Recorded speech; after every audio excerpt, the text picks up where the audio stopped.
Are you tired of being overcharged and forced into paying a monthly subscription for your Mac and Windows software? Well, if you are, currently we're having a 50% off discount on all the latest Mac and Windows software, such as AutoCAD, SolidWorks, Photoshop, Microsoft Office, and much more.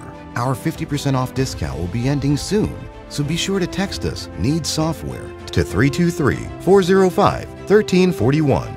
That's 323-405-1341. We aim to please, so expect 24/7 technical support, the latest premium software, instant software links delivered to your email, and PayPal buyer's protection guarantee. How did you guys get hooked up with the MTV show? Well, we pretty much just let me go ahead, Danny. You want to jump in? Go. No, I was just gonna say that the way that all came about is, it originally started from when we were shooting the album. I mean, when we were recording the first album, Lyricists Lounge Volume 1, we used to like video record all of our sessions, and we were recording like all the cypher skits for the album. So we invited a bunch of MCs to come to the studio, and while they were waiting to get on the mic, there was about 20 to 30 MC. I don't even remember how much, but there was a lot of them in the green room. And while they were just waiting to get on the mic, they just started freestyling. And, then this whole improvisation started. Like, Wordsworth started acting like he was a teacher and he was freestyling. And then they all started acting like they were students, and we caught it on camera.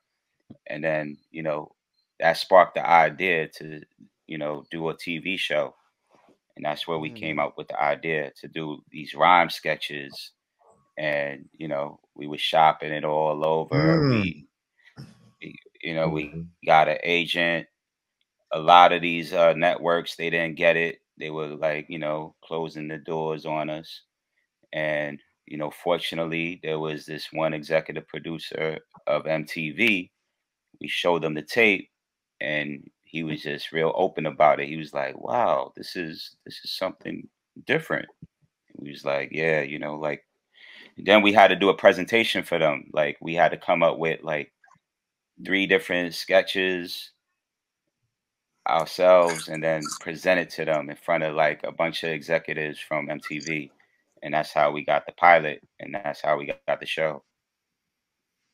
Okay. And now fast forward, you see something like Wildin' Out, which,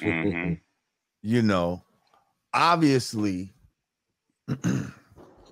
its roots. It must have, man sharpens man, steel sharpens steel. Must have saw something in what y'all was doing. And maybe we can do that on steroids, like, you know what I mean? Like, really, and yeah, y'all might have been ahead of your time with that shit.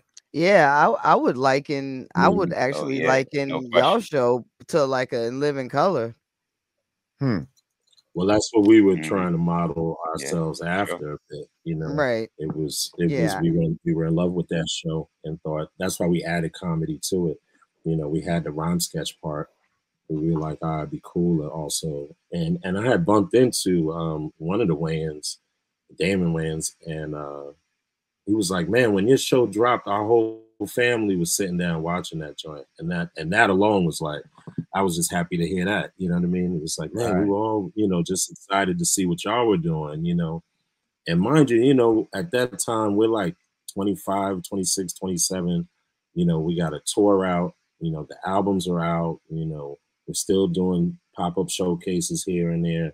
And we have a TV show. Like, it was a lot.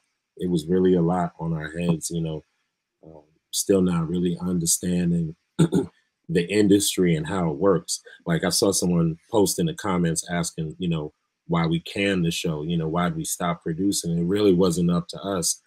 It was at a time where they were spending a lot of money on the show and kind of shifting towards a lot of digital productions.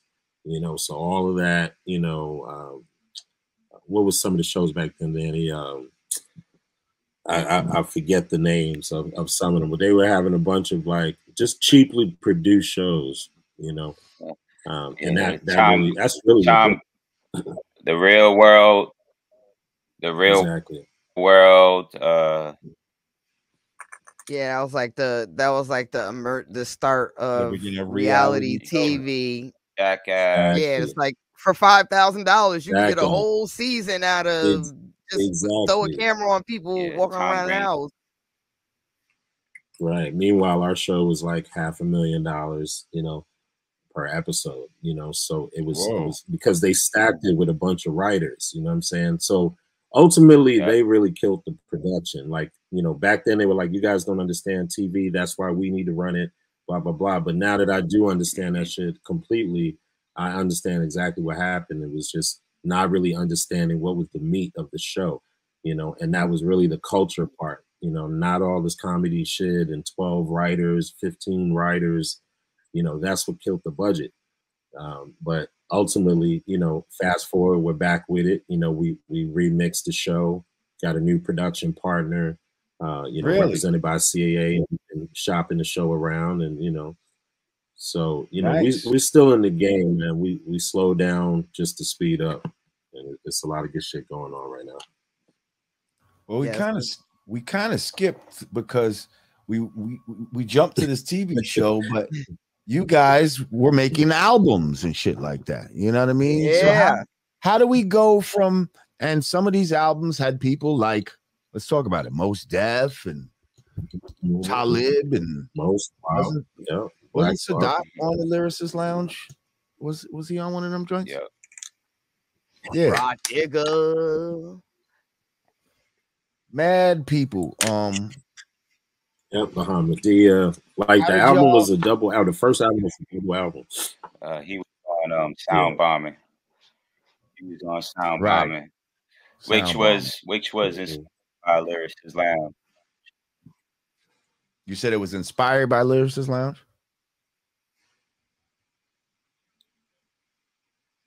Yep. Okay. Yeah. Yeah, but to your like question, brother, you guys started making, you know, again, this is a party that started in a studio apartment. Now we moved it out to, you know, the Muse. Yeah, I think I'm getting a delay. But yeah, but it was. And now you're making records. What, you know? Well, what happened is we were doing these tapes for Echo Unlimited. So Mark Echo used to do our, you know, some flyers, some artwork for us. He would do kind of live murals at our show. So he'd come all the way from Jersey. We'd met him through Maddie C from The Source, you know, and he actually, when we walked into Matt's office, there was like some artwork on the wall. Somebody faxed him some artwork, you know, and I saw the artwork and I took the number down from the fax and faxed him a note. It was like, yo, I like your shit. We're looking for some artists to work with us, you know, and he called us and that's how we linked. But from there, you know, he had this idea for his clothing. We were obviously who we were. And so we started doing the tapes that came with the t-shirt. When you bought a t-shirt, you get the tape free. And that was called Underground Airplay. And that was also a lot of early stuff, the Cellar Dwellers, you know, a lot of folks from Jiggy, whoever was around us at that time. But yeah, after doing that, we were like, all right, I think we're ready. You know, we were all like, it's probably time to really put this album together. We've always wanted to do an album, you know, and so we went crazy and did a double album with every single person we knew, you know, put all the money towards everything to make it beautiful and, you know, and really just try to make it sound like you were at the Lyricist Lounge. So it's very much about, you know, it's almost like it starts with us handing out flyers. You come to the venue, dudes are freestyling in the bathroom, and in between those sketches, you know, are the actual performances similar to you being at a show, you know. And so it was real creative, you know. But again, we didn't know what we were doing. We didn't know what we were doing. And again, that's why you jump out the window with a double album and all this stuff.